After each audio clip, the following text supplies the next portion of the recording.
The first 10 minutes after you wake up, the world is still quiet.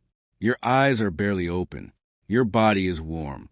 Your mind is somewhere between sleep and reality. And in that exact moment, before you fully decide anything, you do something automatically, instinctively, without thinking. And that one thing, it reveals more about your unconscious mind than years of self-analysis ever could. Carl Jung believed that the moment between sleep and full waking consciousness is one of the most psychologically honest moments of your entire day. Your defenses are down. Your social mask hasn't been put on yet. Your ego hasn't had its morning coffee. What you reach for first, that is the real you. So before we go any further, think about this morning. What was the very first thing you did? Did you grab your phone? Did you just lie there in silence? Did you get straight up and start moving?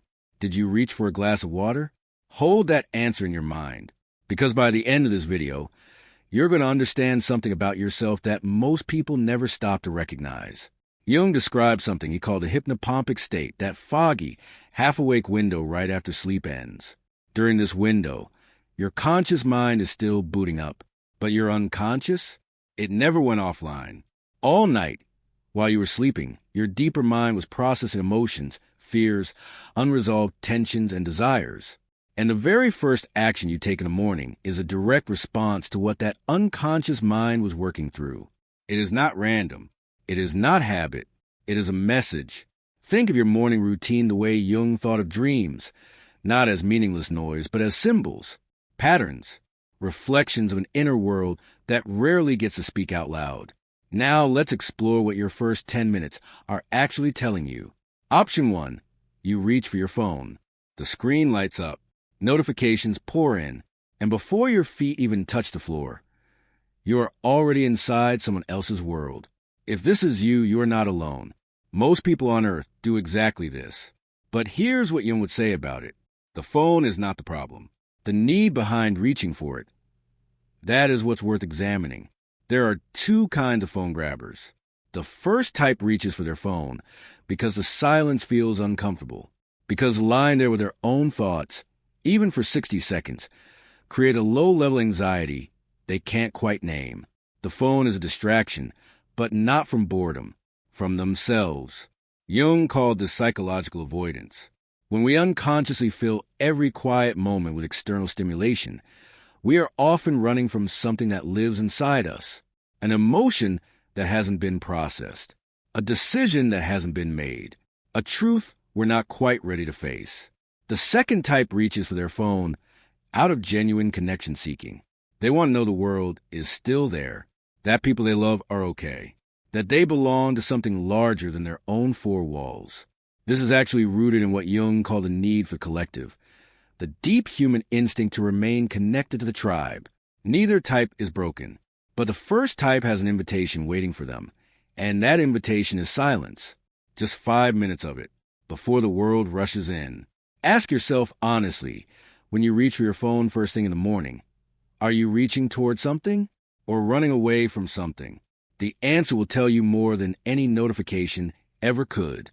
Option 2, you lie there in silence. You wake up and you just stay there, eyes open or closed. No phone, no movement, just you and the quiet. People around you might call this laziness, but Jung would call it something else entirely. He would call it integration. When you allow yourself to linger in that space between sleep and waking, when you don't immediately flood your senses with noise and tasks, you are giving your unconscious mind a rare gift, the gift of completion. Your dreams, your nighttime processing, your emotional work. It needs a moment to settle. Like sediment slowly sinking to the bottom of a glass of water, your inner world needs stillness to become clear. People who naturally do this tend to have a strong relationship with their inner life. They are often deeply intuitive. They process emotions thoroughly rather than skipping over them. They tend to notice things others miss, emotional undercurrents, unspoken tensions, the feeling in a room before anyone says a word. But there is a shadow side to this as well. If you lie, they're not in peaceful integration, but in dread. If the first feeling that greets you is a vague heaviness, a reluctance to begin the day, that is your unconscious speaking just as clearly, it may be pointing toward exhaustion. towards something in your waking life that feels unresolved or misaligned, toward a version of yourself that hasn't yet been given permission to show up. The silence is not the problem. The silence is the messenger. If you lie there in stillness each morning, ask yourself this: what is the very first feeling that arrives? Not thought, feeling. Because that feeling is the most honest report your unconscious will give you all day. Option 3. You get straight up and start moving. Alarm goes off. Feet on the floor. Body in motion. No lingering. No scrolling. No drifting back into the warmth of the pillow.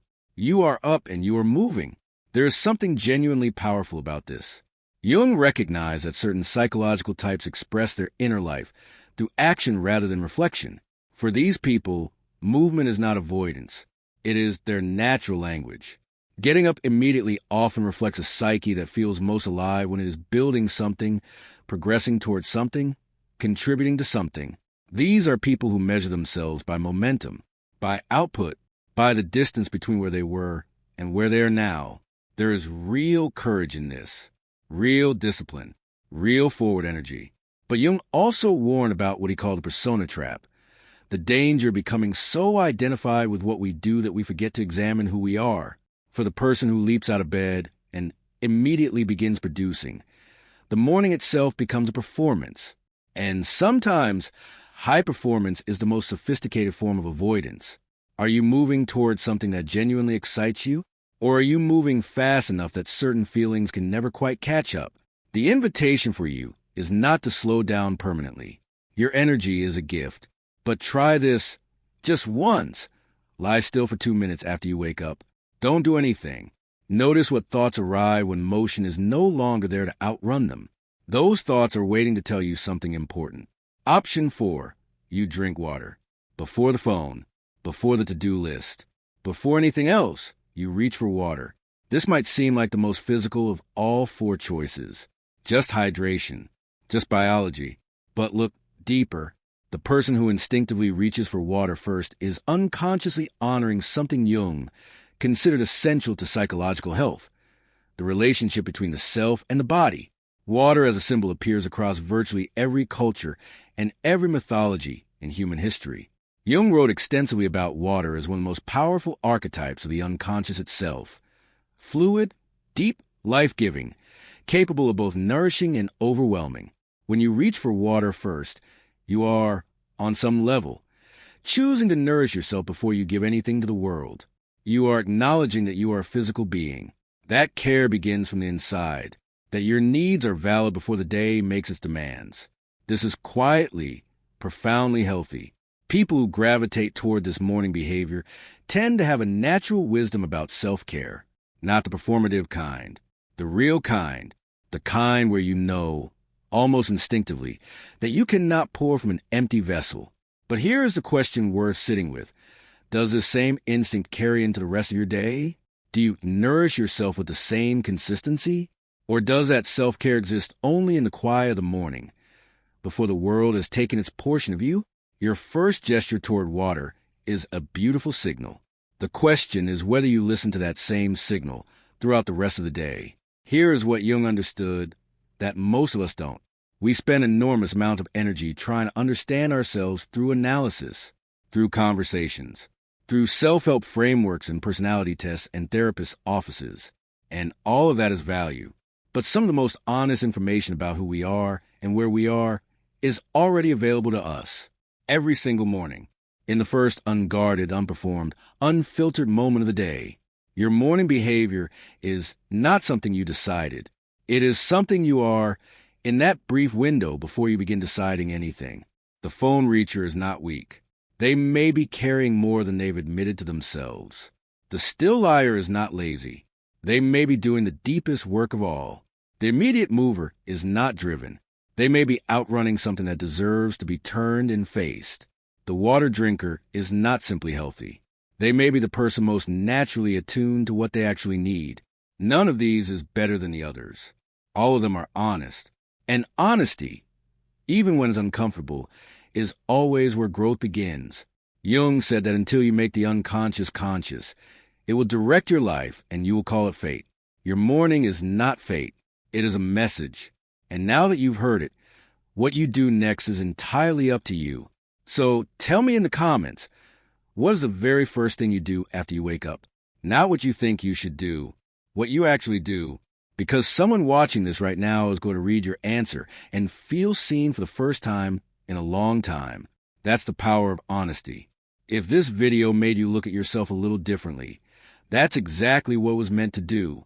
Like this video if it resonated.